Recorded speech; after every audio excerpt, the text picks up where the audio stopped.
and welcome back to Algebra 1. Our goal for today is to continue working with our factoring polynomial expressions. At this point, I should understand how to factor a linear binomial by a GCF, or I take a linear binomial, meaning I have a power or degree of 1 with two terms, and I figure out what's the greatest common factor of those two individual terms, and I factor it out.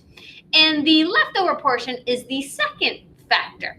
So please remember that we want to factor these completely, right? These are all factored versions because factor just means I break it apart into things that can be multiplied to get back to the original. So when we factor, we always want to factor it completely by pulling out the greatest amount when we factor by GCF. We then took that concept of factoring a linear binomial and expanded it a little bit further to what if my expression has a degree of 2 or higher, something that looks like this, where I had 10y to the third plus 20y squared minus 5y, where we can still pull out that greatest common factor of each individual term. So 10, 20, and negative 5 all have a common factor of 5, right? So that's how we got this number. Y to the third, y squared, y to the first, they all at least have one y, so we can pull that out also. So our greatest common factor was the 5y. And then our leftover factor is the 2y squared plus 4y minus 1. So our goal for today is if we have a problem that has a degree of 2 or higher, like we have here, right? This polynomial has a degree of 2 or higher, right? It's a quadratic or higher. Quadratic, cubic, right, and so on. If that's the case, after we factor by GCF, which we should be able to do at this point, we also have to check to see if it can be factored further than that using what I call the chart method. So for today, we're going to expand the problems a little bit further because really we've only looked at the very first step of the factoring process, which is pulling out the factor that is the greatest common factor. All right, so our rule for today that we need to apply is when we have linear polynomials, the only factoring that can be done is GCF, right? That's where we start. However, when we have degrees of 2 or higher, GCF is just our first part of the process of factoring, and then we have to look to see if we can go further with what's called the chart method. So how do we go about doing that is our goal for today. So kind of a backtrack here for a second. If I look at this problem and I gave the word expand it or multiply it, right? It's a multiplication problem. We have 3 times 2x minus 1, right, times an x plus 4. And it would become a small order of operations problem where we would work from left to right. We would go 3 times 2x, that would give us a 6x. We'd go 3 times negative 1, we get a minus 3. And then we'd say, all right, now I can take that and multiply it by an x plus 4. And now we're at our FOIL method, where we'd go 6x times x to get a 6x squared. We go 6x times 4 to get a plus 24x. Then we do the same thing with our negative 3. So negative 3 times x to get a minus 3x. And a negative 3 times 4 to get a minus 12. And then we can say, oh, these are like terms, so we can get it in its final simplified standard form of 6x squared plus 21x minus 12.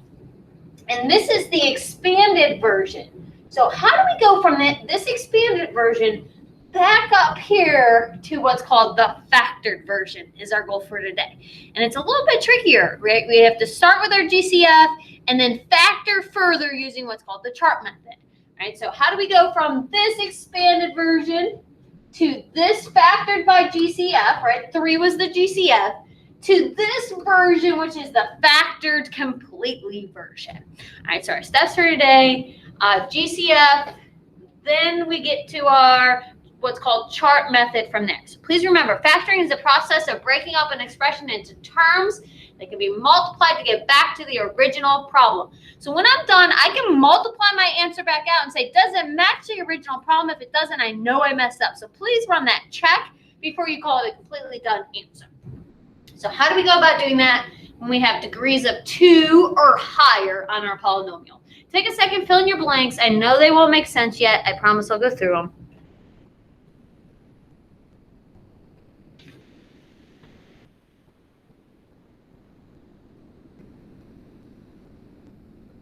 All right, if you don't have all your blanks filled in yet, go ahead and hit pause here. Get them all filled in. The very first thing you always want to do when you're asked to factor is look for that greatest common factor. I'm going to pull that factor out front. Now, sometimes your terms don't have a greatest common factor, so there will be nothing to pull out. But it is always, always, always the first thing I have to check for when I'm doing that process of factoring, so be careful.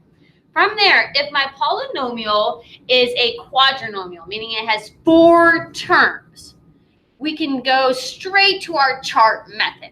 That's what we're going to work with today. However, if it's not a quadrinomial, I have to take the polynomial in whatever format it's in, binomial or maybe trinomial format, and get it to a quadrinomial, which is a little bit trickier, which we'll focus on later on. Once you have 4 terms, then you're going to go to your chart method. You're going to pull out greatest common factors of each row and each column until you get your final factored version. Again, I know that doesn't make sense yet, but it will as we go through the examples. So in our note packet, problem number 1. As easy and as simple as it gets with degrees of 2 or higher here, starting with quadrinomials or something with 4 individual terms. So the very first thing I have to do is always look for GCF. If I don't know the GCF, if I can't just look at those terms and know the GCF, right? I go 10x squared, 2x, 15x, and 3, start my trees, do my chart, right? That scratch work is still there for you, right? You can still do all that scratch work if you need it. Hopefully we're at the point where we're understanding these GCFs now well enough that we can look and pull out the greatest common factor. So I'm looking at 10, 2, 15, and 3 and trying to pull out the greatest common factor. Now, when you have so many terms, the simplest way to see if there's a GCF is look at your smallest number, which in this case is 2x, and think of its factors, right? For 2x, the factors are 1 and 2, right? So I'm only checking those numbers because remember, it has to be something shared by everything. So in this case, yes, 2 goes into 10, 2 goes into 2, but 2 does not go into 15 and 3. So for this particular problem, there's no greatest common factor, so there's no factor to pull out front. So now we say, all right, this degree is 2 or higher. So I also have to check to see if it can be factored using the chart method. So I would go to my chart next. So this is how it works. Term number 1 goes in this first block, 10x squared.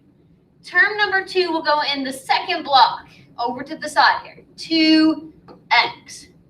Term number 3 of 15x goes in block number 3 here, and term number 4 goes in this 4th block. Now you'll notice I have little stars here, and the reason why there's stars there is when I'm going to pull out GCFs for each column in each row, if the starred blocks are negative, right? So if this was a negative 2x, then this red box up here has to be a negative. It's just a special rule you have to remember. And if inside this box is a negative, then this red block would have to automatically be a negative number. I have to just look for that. It's a special rule that I have to remember. All right, so once I have my chart set up, what you want to do is go row by row and column by column and do the GCF. So I'm going to start with this top row. The common factor of 10x squared and 2x. Right, so they both share a 2, right? I'm pulling that out. I'm pulling out the GCF here. And this has 2 x's, this has 1, so they at least have 1 x in common. Now I want to do that same process with the bottom row. 15x and 3. They both have a common factor of 3, right? We can divide 15 by 3 and 3 by 3 and we get perfect numbers. All right, now we have to do the same thing going this direction with our columns. So 10x squared and 15x. 10 and 15 both share the highest number of 5. I'm going to pull that out. X squared and x to the first at least both have an x. We'd pull that out. I would do the same thing here with this row or column. 2x and 3. They don't have a common number and they don't both have x. So their common factor would just be a 1. All right, now I should be looking and seeing that I have 2x plus 3 over here. So 2x plus 3 is one of our factors. And up here I should see a 5x and a positive 1. That's our second factor, 5x plus 1. Now, could I put this factor first and this one second? Absolutely. But we have 2 factors here. We have a factor of 2x plus 3, and we have a factor of 5x plus 1. Now, I'm not sure if I got my answer right. What should I do? FOIL it out and see if you get 10x squared plus 2x plus 15x plus 3. So 2x times 5x would give us this 10x squared. We're good. 2x times 1 would give us this 2x. We're good. 3 times 5x would give us this 15x, and 3 times 1 would give us our 3. So we know we factored it correctly because we have things that multiply to get us back to that original problem. All right, so let's try another one. Number 2. And we have 18b to the third plus 24b squared plus an 18b squared plus a 24b. And we want to factor it completely. The very first thing I do is look to see if there's a factor that is a GCF. So 18, 24, 18, and 24, I should be saying, yeah, they have common factors. They have common factors like 2 and 3. In this case, the biggest number that goes into all of them would be a 6. All right, so I want to pull that 6 out. And then this one has 3 B's, this one has 2 B's, 2 B's and 1 B, right? That's a B to the first. So every single term has at least 1 B. That's part of our GCF also. So 6 B, and that's a 6, that's a B, so be careful. All right, now we've got to think about what's left over by dividing each term by 6b. So 18 divided by 6 is 3. B to the third divided by 1b would give us 2 b's left over. All right, 24b squared. 24 divided by 6 would give us a 4. B squared divided by b would just give us a b now to the first left over. All right, 18b squared. 18 divided by 6 is a 3.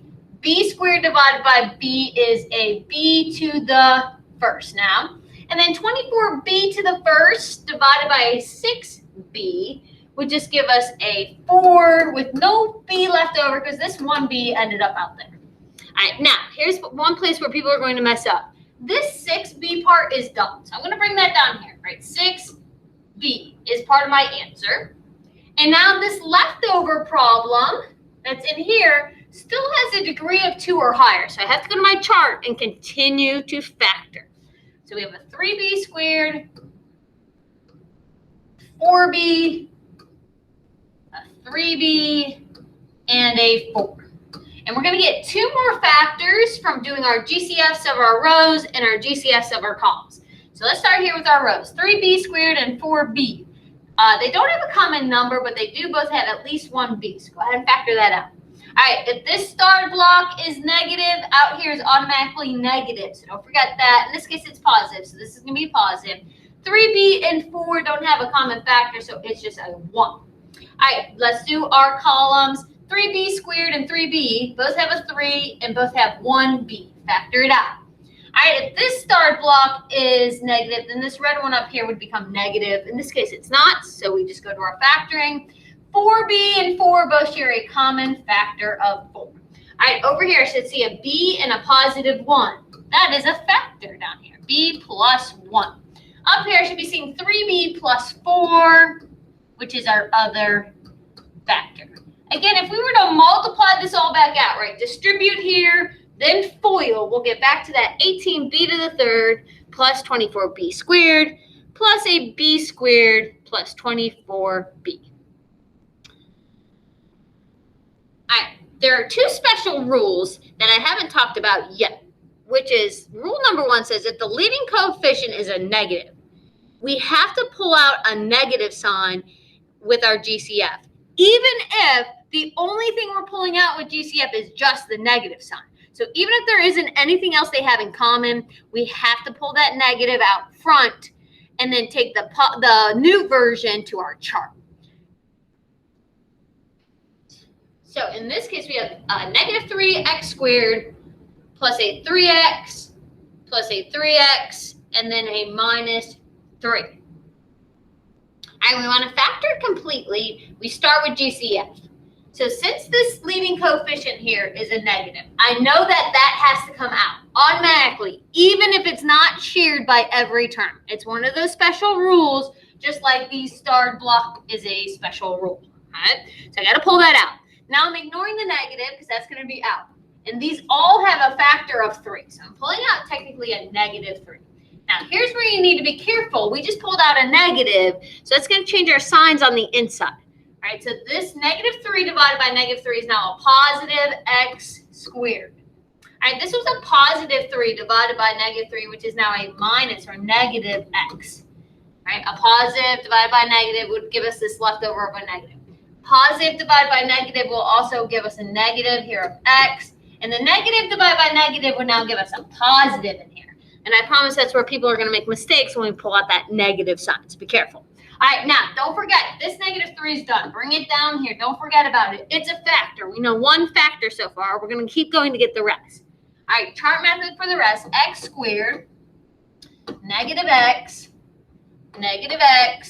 and 1. All right, row by row, column by column. All right, this top row, x squared and negative x both share just an x. Pull it out.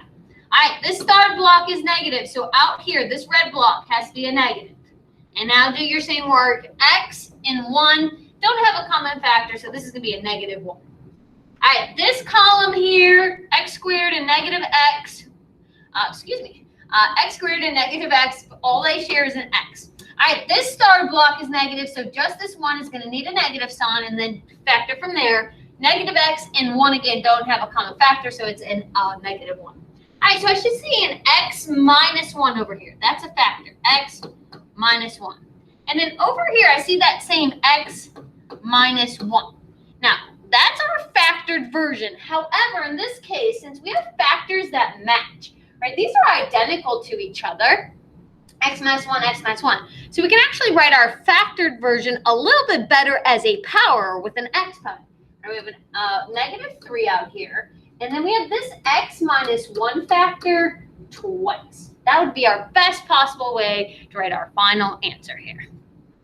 All right, so in my notebook, I'm going to try to factor these problems. You can hit pause here. When I'm done with those 3 problems, I'm going to take a photograph, make sure your name is on your paper, please, and submit it to Schoology. All right, I hope that helps you finish your assignment. Hit pause here, attempt those 3. Make sure you check for GCF and show your work for your chart method for each one.